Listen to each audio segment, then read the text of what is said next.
How's it going, everyone? College Lefty, and in this video we have a brand new Moonshot event part 3 that's going to be released tomorrow. So let's go ahead and get right into it. There will be another program tomorrow as well featuring a lot of packs. As it mentions on the updated schedule there, we got a brand new clue for the first reward of the Moonshot event part 3. So that tells us that there is multiple rewards, and the tweet says that this is a Reds rookie. And I think this tweet's a little bit confusing. I'm not sure if it was a rookie or it is a rookie currently. It doesn't really mention any hint as to that, but it does have a skull icon next to that clue. So it could be representing the Punisher, right? Aristides Aquino hit a lot of home runs when he was a rookie for the Reds, and it might be a Topps Now card. It might be a flashback like this, something very similar to this 97 overall. Let me know who you think in the comment section down below.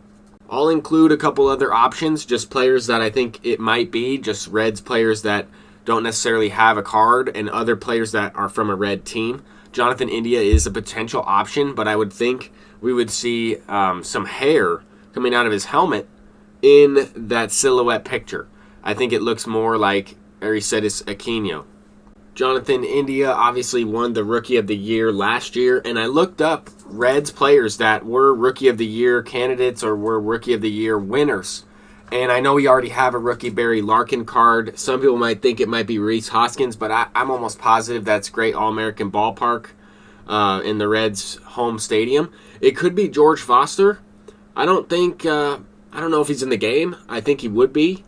But I guess it could be this George Foster. I'm not sure.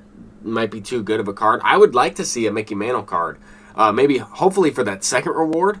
However, if it is Aristides Aquino, then it's unlikely that we would get two outfielders, right? We'll probably have a pitcher. We might see an infielder. I don't know if we would get two position players, but that might be the case there. As far as pitchers to use in the Moonshot event, I'm thinking we're going to have silver tier pitchers. Last time, I made a video entirely based off of Moonshot event pitchers, all of which were common tier, and they ended up giving us bronze pitchers to use. So in this next one, I think we're going to get silver pitchers. And if you checked out that previous video, the concepts still apply. Obviously, the players are different, but the concepts still apply. You want guys that have, a sinker, a cutter, or both. Potentially throw extremely hard, like Dustin May with outlier, or Sonny Gray with 99 break on some of those pitches. You want high velocity, high break, good hits in K per 9, players that are playing up on inside edge. Here are a few silver cards that you might look to use, if we are even allowed to use silver cards, right? Who knows? They could go back to common cards. They could go back to bronze cards. I don't know what they're going to give us, but I'm just trying to help you guys out, help you guys prepare. It looks like some silver cards are up on the market. When I was looking at some of these starting pitchers, relief pitchers, and whatnot, it looks like they're a little bit up in price, but it could also be because there's a stub sale. It could also be because of that upcoming program. I don't know. There's probably going to be some type of exchange involved, and typically when there is an exchange, the cards will go up in price. I don't know. But that's also, a lot of that's just speculation. Some of those Nike jersey programs that has happened, but it hasn't happened as much as of lately. But these are some really good pitchers. I was using Martin Perez in the first Moonshot event when he was a common card. Very good starter.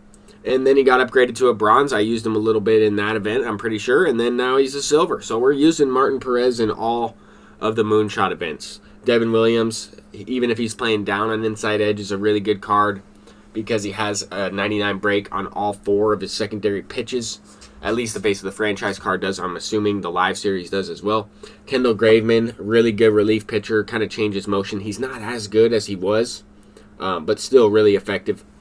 A lot of these cards are very similar in terms of pitch mix, right? Sometimes sinker, slider, slurve, or 3 pitch mix is good enough, depending on what those pitches are and depending on the attributes they have to go along with it.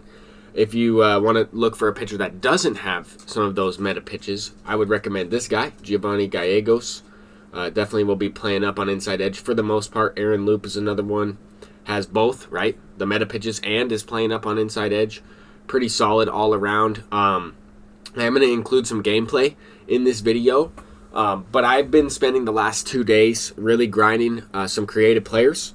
I was working towards grinding a contact catcher, so I maxed out the tool shed at the catcher position. I think this is a really valuable catcher. I also would like to use, the Duke archetype at the catcher position. I think that's pretty effective as well. I think having a little bit of extra speed, blocking, and maybe a little bit less power is worth it at certain positions, and in other positions it's not. I maxed out this contact shortstop build. So this is the tool shed at shortstop with slightly different perks. I actually have a couple of fielding perks on there to give him that 90 defense. And I think this card should play really well. I'm going to be using him at shortstop, obviously. The secondary position of starting pitcher is just a glitch. But I'm excited to hop into more of ranked seasons. I am going to be playing ranked a little bit more. This is kind of my last few games of the event. And I have had a lot of fun with the event so far this year. It gives me an opportunity to try new cards out, to build different teams, to go into it and earn different rewards. I really think the event rewards are better than a lot of the other rewards in the game. I can usually complete the win requirements pretty quickly, and it's more of kind of a relaxing gameplay, I would say. Sometimes, these games get pretty intense. They're high scoring, they're tough. This opponent hit a 3-run shot in the first inning, so we're already playing from a deficit. But we were able to kind of make a little bit of a comeback, hit a 2-run shot with Justin Foscue. It gives me an opportunity to try cards out that I might not try out on my ranked squad. And it just keeps the game fresh. I've always loved playing the events.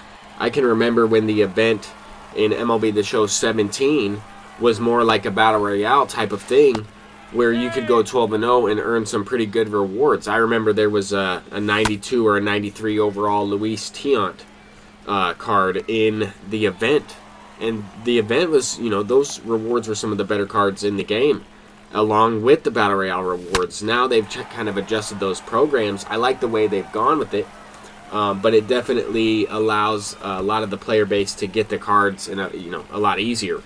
But here in this one, we were able to win that game 6-3, and this is the current squad that I'm going to be using. I've mixed around the lineup a little bit. We have a couple different varieties we can go with. I can take out Joe Mauer. I can put in Ketel Marte at shortstop. I'm waiting for Mickey Mantle to put him in center field. But this is the pitching staff that I'm going with right now. And I have used Jackson Jobe a little bit in the event. I like him. I think this Matt Brash card could be pretty good. He has a very skinny player build. I didn't realize how skinny his player build was, and that can be a little glitchy. But I did purchase a lot of the diamond equipment that I didn't have before. I did purchase the diamond wrist guard, leg guard, and elbow guard to just max out the creative player as much as possible. Plus I have 600,000+ stubs and a lot more stubs in my bank, in my inventory. And I'll be making a video on exactly how that happened a little bit later on. Until next time, peace out.